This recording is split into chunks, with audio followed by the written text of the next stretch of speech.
السلام عليكم ورحمة الله تعالى وبركاته. مرحبا بإخواني كيلتحقوا في البث المباشر. اللايف ديال هذه الحلقة إن شاء الله معنا الأخ محمد الحجوي، يعني بعد غياب طويل، هذه عامين وثلاث شهور ماشي ما درناش اللايف الجماعي، فكيتشرفنا مرة أخرى بالحضور ديالك في أول حلقة ديال سنة 2025. غادي نهضروا على الحصيله ديال المنتخب المغربي والمنتخب الاولمبي في 2024. غادي نهضروش فقط على الحصيله، نهضروا على الاسباب، نهضروا على الاسباب ديال الفشل، ونهضروا على التطور ديال المنتخب المغربي، ونهضروا على تألق المنتخب المغربي في الاولمبياد. فاول سؤال الاخ محمد، بعد مرحبا بك. كنعتذر الاخوان لانه الاخ محمد كان كيتفرج في مقابله ديال فالنسيا خارج المنزل، وعاد باش رجع وقادين واحد المشكل ودابا بدينا، فكنعتذروا على التاخر. فغادي نبداو بعد السنه ديال 2024. كانت بدات بالكان ديال 2023 اللي كان في كوت ديفوار. كان سقف الطموحات ديالنا كان مرتفع، يعني كان بزاف كان كيرشح المنتخب المغربي باش يفوز باللقب الافريقي، خاصه بعد بلوغ للنصف النهائي ديال المونديال. ولكن الاخ محمد بكل صراحه، واش كنت نتايا متاكد 100% ان المنتخب المغربي غيفوز باللقب الافريقي، ولا كان عندك شكوك بحكم المباراه الوديه اللي سبقوا الكان كتقول المنتخب المغربي خاصو بزاف د الحوايج خاصهم يصلحها الا بغينا نفوزوا باللقب الافريقي؟ تفضل سي محمد. السلام عليكم خويا السلام عليكم خويا اسامه، والسلام عليكم جميع الاخوه والاخوات. والحمد لله بعدا رجعنا لهذا الموعد هذا الزوين ديال اننا نناقشوا انا واسامه، ونتمنى حتى الاخوه ان شاء الله مستقبلا يكونوا معنا. فبالنسبه للسقف ديال الطموح والتطلعات اخويا اسامه، من طبيعه الحال كان عندي واحد الامل كبير نديروا شي حاجه زوينه في الكار. كنت كنقول اضعف حاجه هي نقدروا نديروا الدومي فينال، ولكن ديك النتيجه اللي وقعت بالقدر ما كنا كنساينوا تكون شي حاجه زوينه، وكنمنيو النفس تكون زوينه، بالعكس كانت عكسيه علينا، وكانت هذيك الصدمه. من طبيعه الحال نناقشوا الاسباب والحيثيات الى اخره.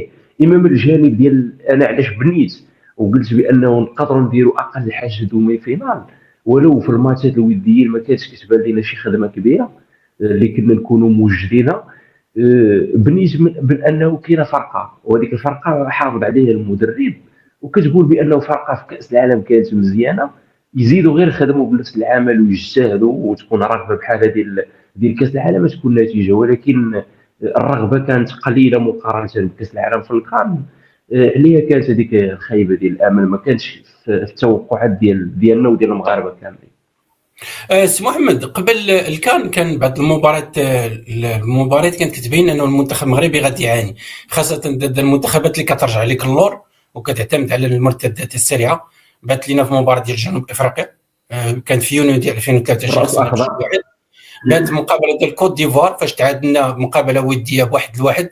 يعني كنا غنخسروا هذاك الماتش بحصه ثقيله، يعني لولا تسرع المهاجمين الايفواريين وسجلنا حنا هدف قدر نسموه الزهراوي محظوظ ديال ايوب الكعبي. هذوك المقابلتين بجوجهم بينوا بانه صعيب باش نفوزوا باللقب الافريقي مادام الركراكي كيدير بزاف د الحوايج اللي غادي نطرقوا عليها. انت ملي شتي واش ما دخلكش واحد الشك؟ عندك الصح، وتزيد عليهم حتى ذاك الماتش اللي كنا لعبناه في المغرب كونتر الراس الاخضر، ماتش كامل كنا درنا تسديده وحده مؤطره ديال على الشبكه اللي كدارها حفظ الله. فكانت كتبين لنا باللي شي حاجه تما راه ما راكبه، شي حاجه تما ما غاديش مزيان، وكانت كتدق واحد الجرس ديال الانذار. خاصنا نفيقوا قبل ما نتصدموا. ولكن المشكله هو حنا ما ربما بهذيك النشوه ديال كاس العالم بقينا عايشين في ذاك العالم ديال كلاكسونات والاضواء والدرابو وهذا الى اخره. يمكن هذيك اخويا غطات لينا على الورش ديال الخدمه اللي كان خاصه تخدم. في هذاك الماتشات كامل اللي ذكرتي بان بانه عندنا مشكله مع فرقه كتسد، وهذا هو الواقع اللي اصطدمنا به في الكام. ما خدمناش عليه، وجينا بهذاك الفريق اللي منتشي عنده واحد القيمه، هزينا راسنا بزاف، سيرتو ستاف وسيرتو اللعابه، جينا كبار، والكبوريه ديالنا ما حطاتناش للتواضع للكان، للجو، للمناخ الصعيب ديالو. الغازو اللي ماشي غازو كان كيف ما كان في الملاعب ديال قطر. واهم حاجه لي بلون تاكتيك اللي كنا كنلعبوا معاهم في المونديال ماشي هما اللي لعبناهم معاهم نعم. في الكان. هادو امور كانت خاصهم خدمه. ولكن اخويا اسامه، واقع الامر ما كناش خدامين، كنا اخويا عايشين كيف ما قلت لك على الاطلال بالفعل ديال قطر. بالفعل قلتي واحد النقطه مهمه، هو قلتي واقع الامر ما خدمناش بزاف مورا المونديال، ولا المنتخب المغربي كتاب مفتوح. يعني جميع المنتخبات اللي كتواجهنا ولات كتعرف طريقه اللعب ديال المنتخب المغربي، بانهم غيركزوا بزاف على الجهه اليمنى، ولا كيعرفوا هذاك المثلث ديال حكيمي وناحي حكيم زياش، كنركزوا بزاف على الجهه اليمنى اكثر من العمق، واكثر كذلك من الجهه اليسرى، بانه عندنا الدفاع ديالنا شويه ثقيل، عندنا في الدفاع المحوري ويعتمدوا على المرتدات السريعه. ف وهذا في كاس افريقيا لاحظنا في المباراه ديال الكونغو الديمقراطيه، لانه كتشوفوا هجموا باش ماركوا التعادل، ركزوا بزاف على الجهه اليسرى، وركزوا بزاف على انه كان غانم سايس ثقيل. وبان كذلك في المباراه ديال جنوب افريقيا، يعني كانوا كيبانوا بوادر ديال ان المنتخب المغربي غادي يعاني، وبانه ما يعني وليد الركراكي ما داش خطط بديله. ملي كنقولوا خطط بديله يعني خطه اخرى من غير هذيك الخطه اللي كان كيلعب بها 4-1 بهذاك الريتم اللي كان كيلعب به شويه بطيء، وفي نفس الوقت انه اللاعبين الاساسيين اللي كان كيلعب بهم في المونديال خلاهم هما اللي كاينين في كاس افريقيا.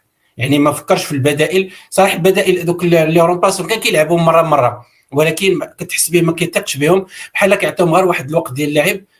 وهذه الحاجه خايبه لوليد الركراكي، انه في الكان ملي تصاب لي كل من بوفال وحكيم زياش وبغى يمشي للحلول البديله لقاهم ما واجدينش، الخطا كيتحملوا الركراك. واش متفق معنا راه كيتحملوا الركراك اكثر من اللاعبين؟ متفق معاك على الامور كامله اللي ذكرتي، وكاضافه للحوايج اللي ذكرتي. هذيك الطريقه اللي كيف ما قلتي ولينا كتاب مفتوح. تصور حنا ولينا كتاب مفتوح، والخصوم ديالنا ما كنعرفوا عليهم والو. نعم. مثلا محللي الاداء ديال المنتخب، موسى الحبشي وهاريسون كينغستون، واش الخدمه اللي داروا مثلا في كاس العالم على بلجيكا، على اسبانيا، على البرتغال، على كرواتيا الى اخره، واش كانت موفره لهم معلومات وفيديوهات على الخصوم ديال الكان؟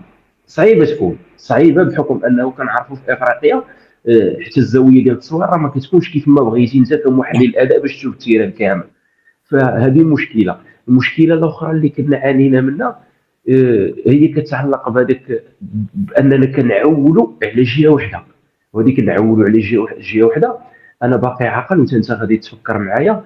المدرب عمروش الجزائري اللي كان كيدرب المنتخب ديال تنزانيا. تنزانيا، لعب بواحد الخطه اللي هي مركبه، اللي بزاف ذاك النهار اللي لعبنا معاهم كاين اللي كيقول لك لعبنا معاهم ب 4-3-3، هما لعبوا معنا ب 4-3-3، كاين اللي شاف في التيران بانه لعبوا معنا ب 5-4-1، ولكن هي في الحقيقه كان لعب بواحد اللاعب جوكر اللي هو اللاعب رقم 18 اللي كيلعب في الدوري التركي. كان حطوا يدير له الماركاج، الحراسه اللاصقه في الماتش كامل اليمين الاناحي باش ما يخرجش لنا الكره. تصور انه وقتاش سهل علينا الماتش تتطرد هذاك اللاعب، عاد كنا ربحنا الثلاثيه نوفاتيس بطريقه اللي ميروشي، كانت سهله. الاسم ديالو سي محمد نوفاتيس ميروشي. تماما خويا، تخضه حمراء عاد تحررنا وربحنا بسهوله. وهنا كتبين بانه عندنا شي حاجه ما راكباش، عندنا شي حاجه ما غاديش هي هذيك. وحاجه اخرى، والد الركراكي دار واحد القضيه اللي انا كنشوفه دابا بدا كيستافد منها.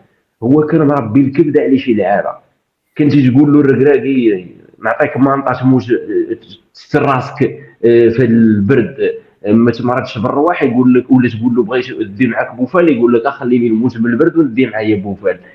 كان واحد الحب عطيه للعابه خرج علينا وخرج عليه حتى هو اللي دابا استافد منه. دابا هو حيد واحد من الركائز ديال الفرقه اللي هو سايس، حيد بوفال، حيد الياماق، حيد عبد الحميد الصابري، مؤخرا هو حيد تزياش اللي كان كيدافع عليه وكان كيتقاتل معاه. فهنا كتبين باللي الفكر ديال الوالد، هذيك المحاباه اللي كان خدام بها، حتى هي جانب وسبب من الاسباب ديال الفشل ديالنا في الكره. نعم، هذا الشيء اللي بغينا نذكروا غادي نذكروا بعد مرحله ما بعد الكان. هي واحد النقطه مهمه، كنا قلت بانه التشكيله ديال المونديال تقريبا هي اللي شفنا في كاس افريقيا. كاين بعض اللاعبين اللي كان ما عندهمش تنافسيه ولا جاي من الاصابه ولا المستوى ديالهم ناقص واعتمد عليهم، مثلا بحال المزراوي اللي كان هو البلاتي. سالم املاح اللي كان الدور ديالو مهم في المونديال، ولكن في كاس افريقيا كان واحد النقطه سلبيه خاصه مباراه جنوب افريقيا. كان كذلك سفيان امراض بوحده كيتقاتل واصلا ما عندوش تنافسيه كبيره مع مانشستر يونايتد انذاك. غانم سايس كذلك، كاين بزاف د اللاعبين انهم معتمد عليهم اساسيين رغم انهم المستوى ديالهم لا علاقه مع المستوى ديالهم في المونديال، وهذه الحاجه هي اللي خرجت على المنتخب المغربي. ولهذا وليد الركراكي مورا الكان بدا كيبدل الافكار ديالو. اول حاجه هو ذاك المعسكر اللي فاش واجهنا كل من انغولا وموريتانيا، ربحنا انغولا بصعوبه بهدف عكسي وموريتانيا تعادل معها بالصفر لمثله. هذيك في المقابلتين معا بانت اول حاجه هو انه كان كيفكر انه بدل الخطه، يعني من ديك 4-1 اللي كتحول 4-3-3 دار 4-2-3-1، نادى على لاعبين جداد. بقيت عاقل ابراهيم دياز، جاب كذلك الياس بن صغير، جاب الياس اخوماش، بدا كيجيب لاعبين جداد، يعني بدا كيعطي بوادر بانه باغي يبدل، يعني باغي يبدل الافكار ديالو. ولكن هذوك المقابلتين معا يلا سجلنا هدف واحد، بان انه عندنا واحد الخدمه كبيره كتسنانا في التنشيط الهجومي. فكيفاش كيبان لك بعدا وليد الركراكي بعد الكان وهذاك المعسكر ديال مارس، ملي شتي ذاك المعسكر مارس واش زدتي التخوف ديالك على المنتخب المغربي، ولا قلتي دابا راه كاين اللاعبين بعدا ملي بدا كيجيب لاعبين شباب وبدا كيلعبهم اساسيين نقدر نبدا نشوفوا شي حاجه مستقبلا؟ هي انا بعدا كنت كنساين هذا التغيير. الخايبه هي كون ما شفناش هذاك التغيير، كون شفناه قصح راسو وبقى مآمن. المشكله دابا ما كانش عندنا في 4-1 اكثر ما كان عندنا المشكل في الانيماسيون ديال هذا 4-1. بالفعل التنشيط الهجومي خاصه، تنشيط هجومي حنا كنا كنلعبوا بها بفكر دفاعي اكثر ما هو هجومي. نعم. ولكن حنا في واحد الوضعيه دابا، سير شوف الكار ديال كوت ديفوار، كنت خلينا كلينا الخصوم ديالنا بالضغط والضغط العكسي، وحنا اللي خدينا المبادره وخلينا الكره عندنا، وحنا اللي نقلبوا على الرباح اكثر ما نبقاو كنساينوا. كنا نشوفوا المغرب احسن من المغرب اللي كان في الكان، ولكن حتى الوسائل ديال التنفيذ وليد الركراكي كان خلى فيها، كيف ما ذكرنا اللعابه اللي ذكرنا دابا، سايس، املاح، مزراوي، ولعابه اخرين، بوفال الى اخره. فالوسائل ديال التنفيذ ما كانوش. من مورا الكان كان خاصو يبدل، وكان خاصو يعطينا شي واحد شويه ديال الامل بانه السيد باغي يبدل وباغي يخدم. اول حاجه بدل 4-1 سحاب له. حنا كمغاربه راه الا بدلتي لنا الرسم راه صافي تبدل كل شيء، ولكن لا، ما عندناش علاقه بالرسم اكثر ما عندها علاقه بالتنشيط. مؤخرا شفنا دوا الصحفيه ديالو قال لك ها هي 4-1. سي وليد ما كنهضروش معك على الرسم، كنهضروا معك على النظام. الرسم دير اللي بغيتي، كنهضروا على النظام، هو بدل. ومن بعد عاوتاني بدل اللعابه، وبان بانه هذاك التغيير خصك تساينو باش يعطيك الثمار ديالو. انا تما بديت كنقول راه الحمد لله السيد راه صغر راسو وغادي يزيد يجتهد عليها. من بعد جاو التوقفات اللي من موراهم، وبدا المنتخب كيتحسن شويه بشويه، وهذا راجع للتغيير اللي بدا من الفكر ديال الوالد، اللي بدا كيعطي في الاول الثمار ديالو عاد ندوزو ليه الخفيفه اللي من مور مارس. بالفعل سي الحجوي، باش نيت واحد النقطه مهمه، بان حتى الطريقه ديال التفكير ديال وليد الركراكي تبدلات. حنا كنعرفوا بانه مدرب ما نقولش دفاعي ولكن مدرب متحفظ، يعني الا ما كان بيت كيرجع للور.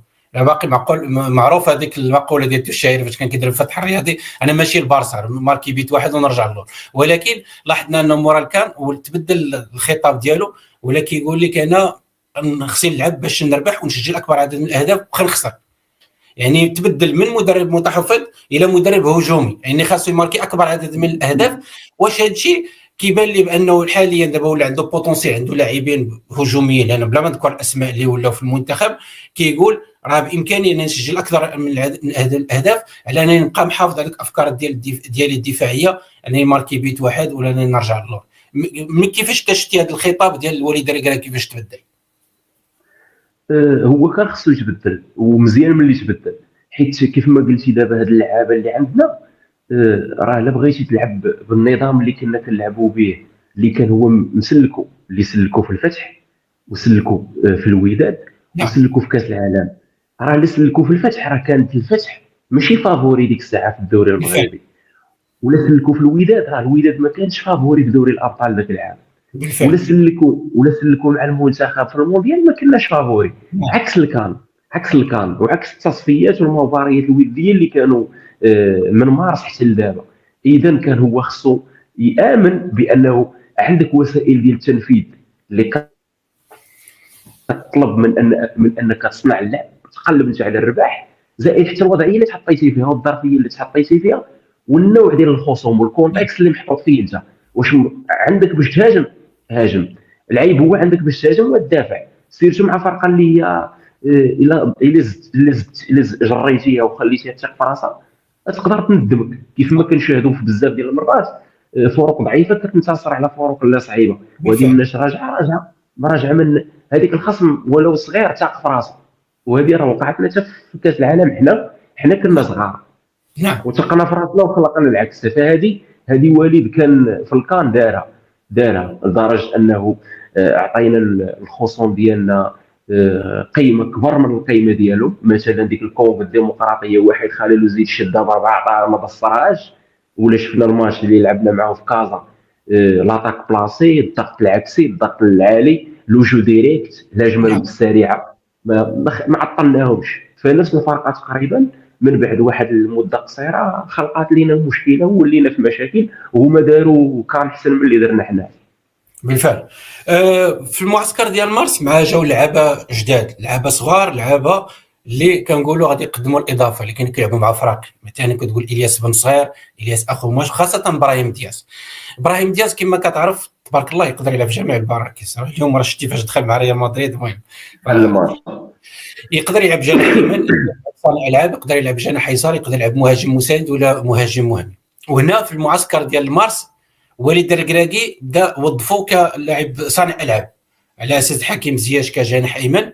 وشفنا بانه ابراهيم دياز كينزل بزاف للدفاع باش يسترجع الكره. كان عنده مشكله انه شحال من مره كيرجع حتى للدفاع باش يجيب الكره وداك الشيء، ولكن كان كيبان بانه ابراهيم دياز يقدر يعطي اكثر لو ان بعض اللاعبين انهم يتحركوا في رقعه الملعب وتكون واحد الانسيابيه وتكون واحد السلاسه وتكون واحد السرعه في الاداء الهجمات، لانه كنا باقيين كنتقلوا الهجمه. يعني في هذا دائما في معسكر ديال مارس دائما كنتقلوا الهجمه، ولهذا كانت النتيجه سجلنا فقط هدف واحد. كيفاش انت شفتي هذا السيناريو ديال انه اللاعبين جداد باغيين يبينوا مع المنتخب المغربي، ولكن كتحس بانه باقي العقليه ديال اللاعبين اللي معاهم القدام باقي ما تبدلاتش، يعني باقي ما دخلوش باقي ما شعروش بان راه الفكر ديال وليد الركراكي كيتبدل. هي كانت منتظره، على انه خاصنا نصبروا شي شويه باش يكون انسجام ما بين اللعابه اللي جداد، وباش يكون حتى هضم للنظام ديال اللاعب اللي ما كانوش كيلعبوا به مع نفس المدرب. فهذيك خاصه الوقت. عليها دزنا من هذيك المرحله ديال انه ما بديناش مزيان، ومن بعد من اللي قلعنا ولينا مزيانين. حاجه اخرى عجباتني اللي كان شار ليها وليد الركراكي في واحد الندوه صحفيه، قال بانه خدموا وطلبوا من رياض على انه ما يهبطش يطلب الكره نعم. في الدوزيام زون، ويطلب الكره في التروازيام زون عاد يمشيو يماركيو. وهذه كتسمى في طرافاي سبيسيفيك ديال كتخدم مع لاعب بوحدو. ومن نقاط القوه اللي ممكن اننا دابا نستافدوا منها هي حنا نخدموا على دياز ونوصلوا الكره ليه المنطقه الثالثه والمنطقه الرابعه، نستافدوا منه. وفي اخر توقف دولي دياز تفرقع مع المنتخب، والسبب اللي خلاه انه يتفرقع هي الكره ولات كتوصلوا قبل ما يهبط هو ياخذها. وهذه كان فرق كبير وخدمه كبيره. هنا كنشير الاوناحي راه كيدير خدمه كبيره باش يوصل الكره، هو اللي مسؤول على هذا الدور اللي مؤخرا كيديروا بطريقه اللي زوينه، والاكل ديالو شفناه مع المنتخب والحصص الكبيره ديال التهديد. وهنا بانت التالق ديال دياز. نعم. فاش ذكرتي أناحي، فاش بدنا الخطط 4-2-3-1 ولا كيلعب وسام العزوزي، امير ريتشاردسون ولا لاعبين اخرين، أناحي ما بانش في ديك الخطط 4-2-3-1 في البدايه، ولهذا خلاته انه في المعسكر ديال يونيو يمشي ل 4-1-4-1 والهجوميه، لانه هنا تما فنخدم على التنشيط الهجومي. كان هناك تحسن صحيح انه ربحنا زامبيا بصعوبه بهدف واحد، وربحنا الكونغو برازافيل ب6-0، ولكن هذيك ماشي مباراه مرجعيه، واحد الفرقه ما كانش عارفين فين غادي يلعبوا وما تدربوش. المهم ماركين احنا 6 الاهداف. انت كيفاش بان لك اناحي؟ بان لك في الاول بحال موضر في هذه الخطه من 4 2 3 1 رجعنا ل 4 1 4 1 عاد اعطى اناحي. يعني كيفاش انت بان لك هذا السيناريو، هذه الخطه واش خدمت اناحي، او انه ملي اضطر نرجع للخطه الجديده ولكن بتنشيط هجومي افضل اناحي ولا لاعب جيد؟ هي كنشوفها عندها علاقات بهذيك المرحله ديال انه كنا خصنا نصبروا على الفرقه باش تقلب على الانسجام ديالها. وهو كان المدرب مره لاعبوا مع امير، مره كان لاعبوا مع سفيان امرابط، وكان مره لعبوا مع مزراوي، وكان مره لعبوا مع اسامه عزوزي. وهذه من طبيعه الحال كل مره كتبدل اللعابه اللي في نفس البوست قرابين من بعضياتهم، ما كيكونش هذاك المثلث والثنائيه ناجحه 100% عكس اللي صبرتي عليهم. زائد من اللي رجعنا للخطه ديال دابا اللي مبنيه على بيفو اللي فيها سفيان امرابط. هو كيعرف سفيان امرابط وكيعرف كيفاش كيلعب سفيان امرابط، زائد ولف انه يلعب مع دياز، ولا ما كيتلاقاش هو وياه في زون واحده. نعم. ولا كيفهموا. وهذه من طبيعه الحال راجعه لانه كان خاصنا نصب والوقت باش انه اللعابه يهضموا بعد الوقفه ديالو، ويهضموا شنو المتطلبات ديالو من هذيك الخطه اللي عطاهم المدرب. فما كانت سهله باش تبدل من نظام دفاعي محض لنظام هجومي وانت اللي تخلق اللعب وتبدل كل مره لاعب حداك. ما سهله، صعيبه. وهذه ربما هي اللي كانت خلات اناحي في الاول ما قلعش مزيان عكس دابا. تبارك الله عليك سي محمد. غادي نمشيو لنقطه اخرى. بات في مباراه ديال زامبيا فاش ربحناهم ب2-1، وبانت كذلك في مباراه ديال الكابون ربحناهم ب4-1. صحيح كان سجلوا اهداف، ولكن بانوا بانه الدفاع ديالنا ثقيل، وبانه كيرسوا لنا لا بروميير لين الخط الاول كيرسوا غير كيوصلوا عندنا. هنا بانوا مشاكل اللي باقي لحد ساعه واللي دراكي باقي ما حلاش. انا باقي نهضر على في المعسكر. يعني هنايا بان بانه غانم سيسر شفنا مباراه زامبيا كيفاش هربوا عليه، وكيعتني في اكار ديال الله راجع باقي ما عندوش تنافسيه كبيره. بانت كذلك في المباراه ديال الكابون بقيت عاقل الشوط الاول كان بامكان المنتخب الكابوني يسجل العديد من الاهداف لولا يعني البراعه ديال الحارس ياسين بونو. هنا غادي نرجعوا المشكله اللي بدات كتبان لنا، وهو انه دفاعيا بحال فقدنا ديك الصلابه اللي كانت عندنا في المونديال. صح حنا كنا كنلعبوا بخطوط متقاربه، كانوا اللاعبين كلهم في القمه ديال المستوى ديالهم، ولكن هذه النقطه باقي لحد الساعه تؤرق بال الجميع، انه عندنا الارتداد من الحاله الهجوميه للحاله الدفاعيه ثقيل، عندنا مدافعين محوريين ثقال، وكنخليو بزاف المساحات في الظهر ديال المدافعين ديالنا. الا كان ممكن عندك صح. فالمشكله دابا راك شرتي ليها البلونجو اللي كنا كنلعبوا به كان معاولنا. كنا كنلعبوا على دفاع الكتله المنخفضه، الكاتيناشيو بفكر فكر ديال اريغو ساكين، نرجعوا ندافعوا بكتله مدمجه. وهذيك الكتله المدمجه كيكون ليسباس ما بين لعاب ولعاب ما كيكونش. يعني انت كادفيرسير بغيتي تاخذ لي الكره انسايد لداخل ما كتلقاش ليسباس حتى فين تكونترولي والدور، كيكون الزحام.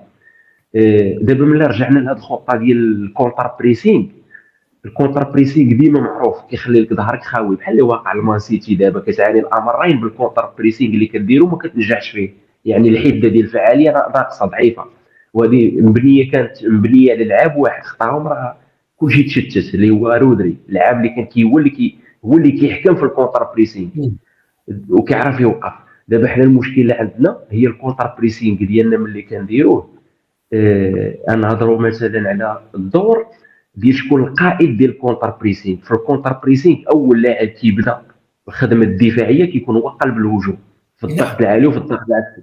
عليها كيقول لك هذيك الجمله الشهيره اول مدافع هو الكره المهاجم. هو المهاجم.